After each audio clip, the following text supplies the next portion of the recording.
Yan yung packaging natin, guys. Ayan. So, maglagay tayo ng logo kasi pick upin to yung iba mamaya.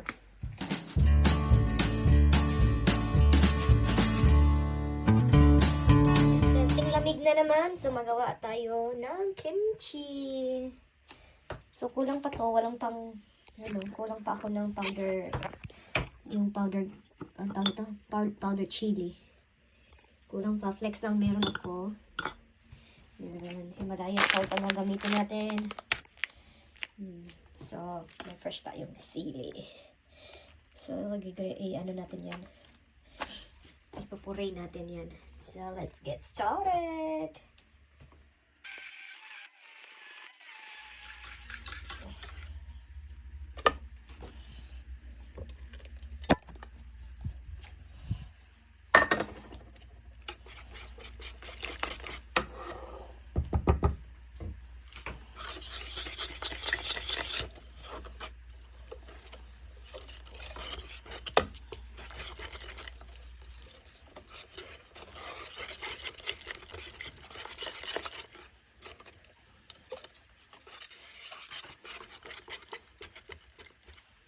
Ito na yung mga veggies natin. Binabad ko na siya sa tubig na may asin. So, isiparit na natin, guys, kasi naluluto na siya. Mix na natin, guys.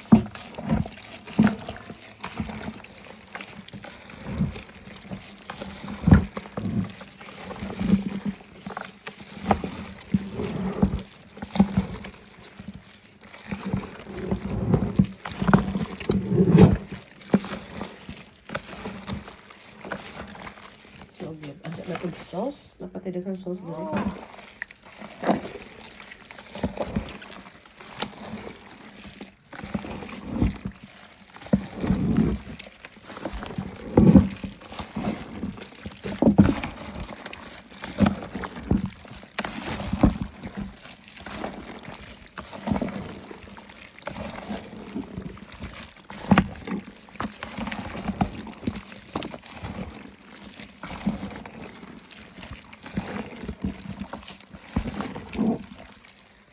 Guys, na-mix na nato ang sauce at saka yung vegetables.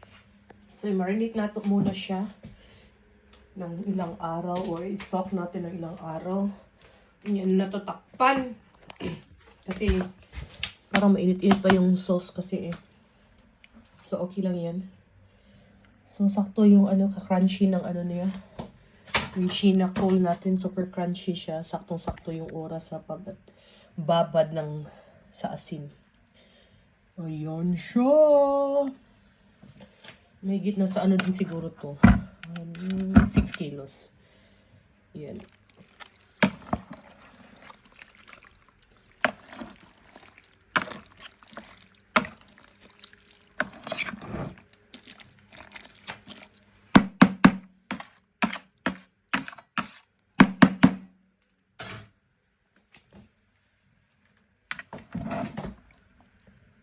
Mag-repacking na tayo ng ating kimchi. So, ito na yung kinuha natin.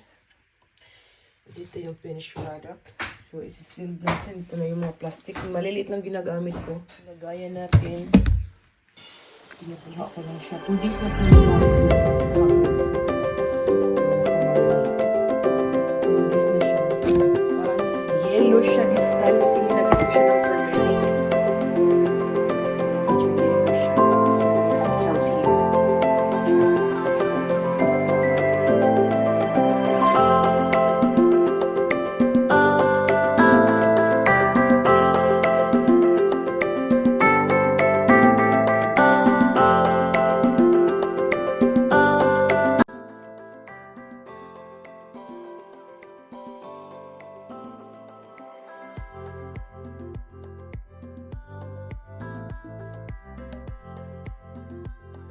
Isisilog natin siya.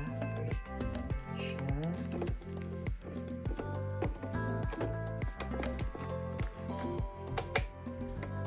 Hindi nag-lock.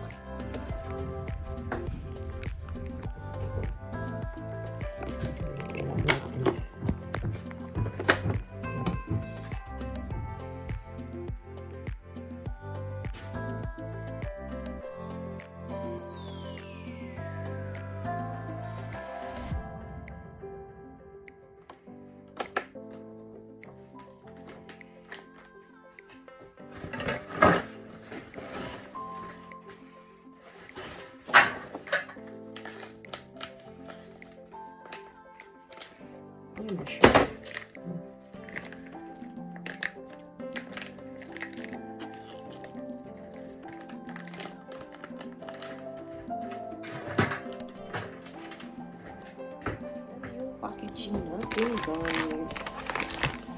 Ayan. So, maglagay tayo ng logo kasi pipitapin to yung iba mamaya.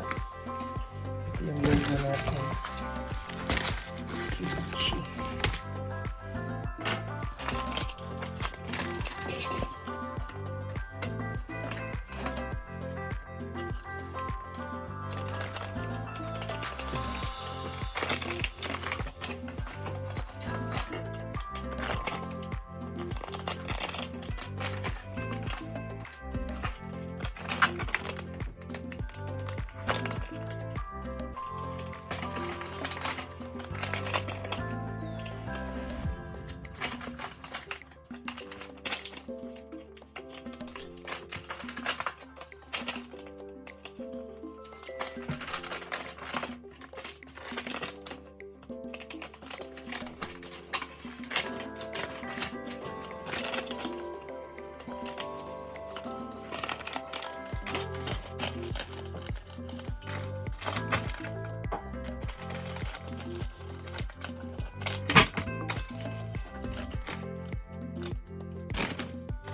Authentic Korean style.